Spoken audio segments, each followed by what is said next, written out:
Today, we're looking back at 2024 in the Eastern Caribbean Currency Union, you know, the ECCU. Specifically, at the top 10 money and finance stories of the year, we're going to be using an end-of-year article from Caribbean Finance. It's like a financial pulse check for the whole region, so it should get you thinking. Yeah, hey, there's a lot to unpack here. Yeah. What's really interesting is how events in the ECCU, they often mirror what's happening in the wider financial world, Mm. but with their own unique twists. Okay, so let's jump right in to the first big story, the launch of a credit reporting system in the ECCU. Now, most of us are familiar with credit bureaus, but this is brand new for the region. Every data ECCU is the sole operator. I'm curious, what does this actually mean for people and businesses there? Gut feeling, Yeah. this new system, it introduces a level of data-driven analysis that wasn't there before. Mhm. The real question is, will it level the playing field or create new barriers? That's a great point, because access to credit is essential for economic growth. Oh, But we also need to make sure the system is fair and doesn't disadvantage certain groups. I'm thinking about small businesses or people who might not have a traditional credit history. exactly. There's a risk of making existing inequalities worse. If access to credit becomes too reliant on data, that might not fully reflect someone's financial situation. Right. ECCU will have to watch that carefully. Okay, story number 2 is a bit of a shocker. Cable and Wireless St. Kitts and Nevis Ltd. getting hit with a $100,000 fine by the Eastern Caribbean Securities Regulatory Commission, or, the ECSRC. I was surprised by how hefty that penalty was. Oh, this wasn't just a slap on the wrist. The ECSRC is serious about transparency in the securities market. This fine sends a clear message.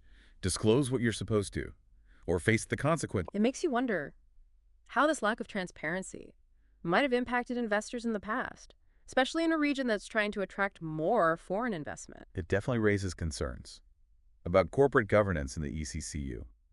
Investors need to be confident that they're getting accurate and timely information. Okay, story number 3 takes us into the world of investing, but with a twist. That I found really interesting. The Regional Government Securities Market, or RGSM, dropped its minimum investment from $5,000 to just $500. What are the implications of that? It's a bold move aimed at democratizing access to a market that was previously out of reach for a lot of ordinary people. Think about it. Now someone with just a few $100s can invest in their own government's debt and earn a return. That's a powerful tool for financial inclusion, and it could boost local investment. That's a fascinating point. It could be a game changer if it encourages more people to save and invest, rather than just relying on traditional banking systems. But are there any downsides to this move? Could it introduce more risk for those investors? There's always a balance. While it opens up opportunities, it's crucial for investors to understand the risks associated with any type of investment. The ECCU governments will need to educate the public about these risks and promote responsible investing. Right, story number 4 is where things take a dramatic turn. We have to talk about the Republic Bank debacle. I know a lot of people are still talking about it. Over 12,000 customers across multiple islands were hit with massive unexplained withdrawals from their accounts. What happened there? This is a story that's still unfolding, but the lack of clear answers Mm. is already causing a lot of anxiety. The bank blamed it on delayed debits. They claimed they were processing old transactions all at once. But that explanation hasn't satisfied many people, including the ECCB governor, who called for an independent audit. Yeah, and to make matters worse, even by Christmas, there were still no updates. This incident really shook people's trust in the banking system, which is already facing challenges in the digital age. I mean, what does this say about consumer protection in the ECCU? It's a huge red flag. In a world where we rely more and more on digital transactions, raises serious questions about the safeguards in place and the need for stronger consumer protection measures. All right, let's shift gears to something a little more positive.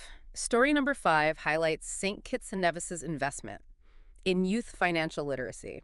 Through their Aspire program, this is the first program of its kind in the ECCU, and it's not just about teaching kids about money. They're actually getting seed money to invest. I love this initiative. It's about empowering the next generation to become financially responsible and savvy. Giving young people hands-on experience with investing can make a huge difference. It's a long-term investment in the region's future. It's definitely a refreshing contrast to the banking scandals we were just talking about.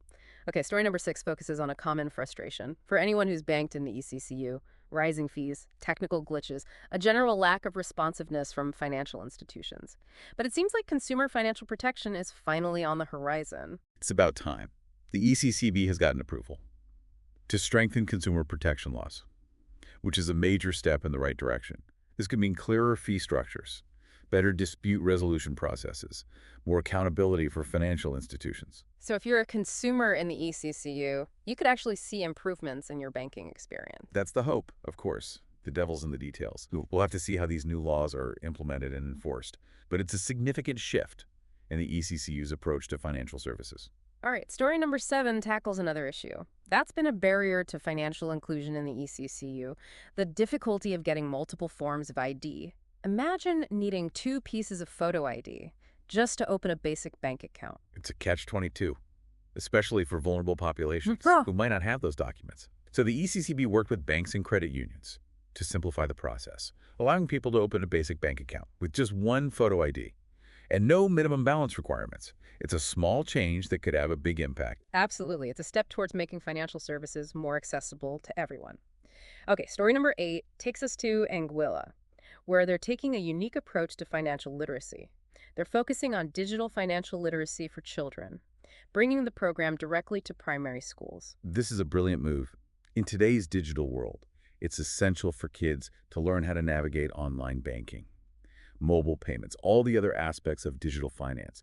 It's about equipping them with the skills they need to succeed. It reminds me of that Aspire program we talked about in St. Kitts and Nevis, but with a focus on the digital realm. It's interesting to see these different approaches to tackling the same challenge. It speaks to the creativity and innovation happening within the ECCU. They're recognizing that financial literacy needs to evolve with the times. Okay, story number 9 has a cautionary tale vibe to it. The ECSRC issued a warning about an app called Prospa, which claims to offer access to global capital markets from the Caribbean. And this is where it gets tricky. While the app might sound enticing, it's not licensed to operate in the ECCU. That means investors could be putting their money at risk without even realizing it. The ECSRC's warning is a reminder to always do your due diligence before investing in any platform. Especially when it comes to digital platforms, where things can move very quickly. Exactly. It's a reminder that not all that glitters is gold, and it's crucial to be discerning when it comes to investments. All right, our final story brings us back to that Republic Bank situation. Remember those promised refunds for the customers affected by those mysterious withdrawals. Well, it seems those refunds are still missing in action. Christmas has come and gone, and people are understandably frustrated. The Anguillan Premier had guaranteed full reimbursement back in June, but as of now, there's been no action. Wow, that's a major breach of trust, and it leaves you wondering what this means for the future of banking in the ECCU. Will people ever feel confident putting their money in these institutions again? This has the potential to cause lasting damage, not just to Republic Bank's reputation, but to the whole banking sector in the region.